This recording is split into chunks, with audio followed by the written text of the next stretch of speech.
চোর সন্দেহে মধ্যযুগীয় বর্বরতার অভিযোগ। পরিচারিকার পরিবারকে আটকে রেখে মারধর এবং চুল কেটে নেওয়ার অভিযোগ উঠছে। ব্যবসায়ী পরিবারের বিরুদ্ধে অভিযোগ। ঘটনার ভিডিও ইতিমধ্যেই ভাইরাল হয়েছে। ঘটনায় 3 জনকে গ্রেফতার করেছে পুলিশ। পরিচারিকার মা, বাবা এবং দাদাকে কারখানায় আটকে রেখে অত্যাচারের অভিযোগ। ব্যবসায়ীর বাড়িতে পরিচারিকার কাজ করতেন ওই তরুণী। দিন কয়েক আগে ওই তরুণী বিয়ে করে চলে যান। পরিচারিকার বিরুদ্ধে 20 লক্ষ টাকা চুরির অভিযোগ ব্যবসায়ী।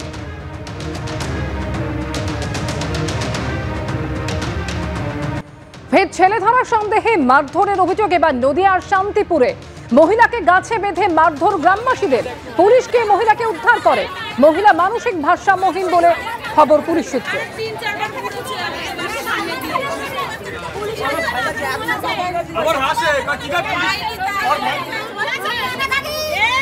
নদিয়ার শান্তিপুরের ছবি আপনারা দেখতে পাচ্ছেন। মহিলাকে গাছে বেঁধে এভাবেই মারধর করার অভিযোগ গ্রামবাসীদের বিরুদ্ধে। যদিও পরে পুলিশকে মহিলাকে উদ্ধার করেছে, তবে মহিলা মানসিক ভারসাম্যহীন বলে খবর পুলিশ সূত্রে।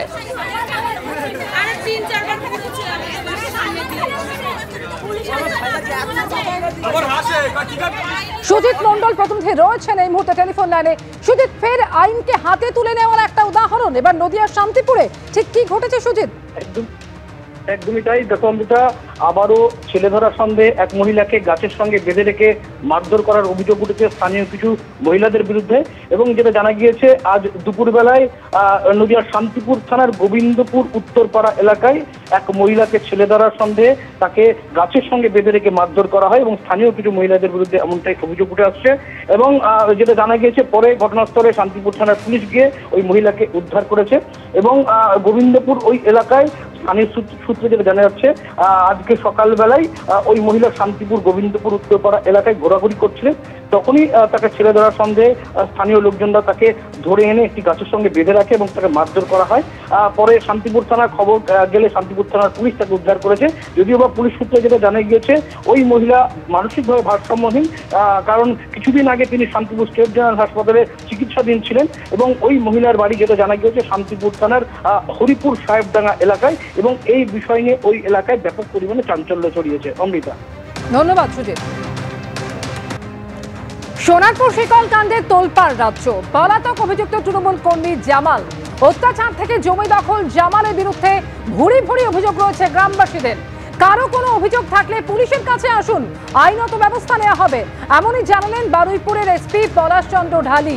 শিকল কাণ্ডে জামালের বিরুদ্ধে 11 তারিখ অভিযোগ দায়ের হয়েছে। তবে এখনো পর্যন্ত জামাল সর্দারের বিরুদ্ধে একটি অভিযোগ জমা পড়েছে। যথোপযুক্ত ধারায় মামলা রুজু হয়েছে, খবর পুলিশ সূত্রে। সরাসরি কথা বলবো পার্থপ্রতিম ঘোষ, আমাদের প্রতিনিধি রয়েছেন এই মুহূর্তে আমাদের সঙ্গে। পার্থপ্রতিম, সোনারপুরের যে ঘটনা, শিকল কাণ্ডে এই মুহূর্তে তোলপাড় রাজ্য।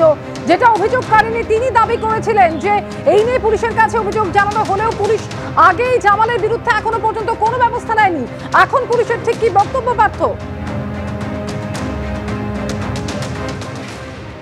দেখো, পুলিশের তরফ থেকে যে বিষয়টা বলা হচ্ছে, যিনি অভিযোগ করেছেন তিনি জামালেরই আত্মীয় এবং তারা কিন্তু এই যে বাড়িতে রয়েছে, এই বাড়িতে কিন্তু যে জামালের বাড়ি, সেই বাড়িতে গত 7 তারিখে আসে। অভিযোগপত্রে যেমনটা বলা হচ্ছে, 7 তারিখে এই বাড়ির মধ্যে জামালের যে বিচার সভা বসত, যে জায়গায় একেবারে আমার সহকর্মী উজ্জ্বল যে ছবি তুলে ধরছে, যে টিনের শেড দেওয়া যে জায়গা দেখছো, সেখানে শিকল একেবারে নিচে বাঁধা রয়েছে এবং সেই শিকলের মধ্যে বেঁধে মহিলাকে মারধর করা হয় সালিশি সভার নাম করে।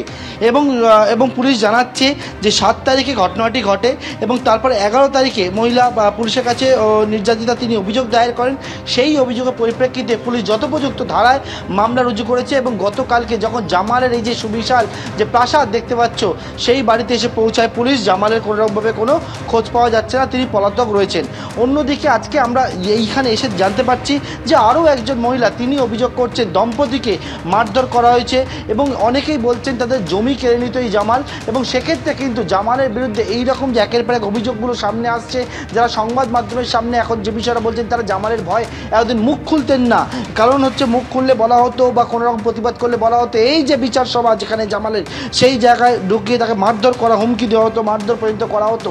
এবং সেক্ষেত্রে পুলিশের তরফ থেকে বারুইপুর পুলিশ জেলার পুলিশ সুপার পলাশ চন্দ্র ঢালি তিনি জানিয়েছেন যে কারো যদি কোনো রকম কোনো অভিযোগ থাকে তাহলে পুলিশের কাছে আসুক এবং যথোপযুক্তভাবে আইনগত যে ব্যবস্থা নেওয়ার প্রয়োজন সেটা কিন্তু পুলিশ গ্রহণ করবে।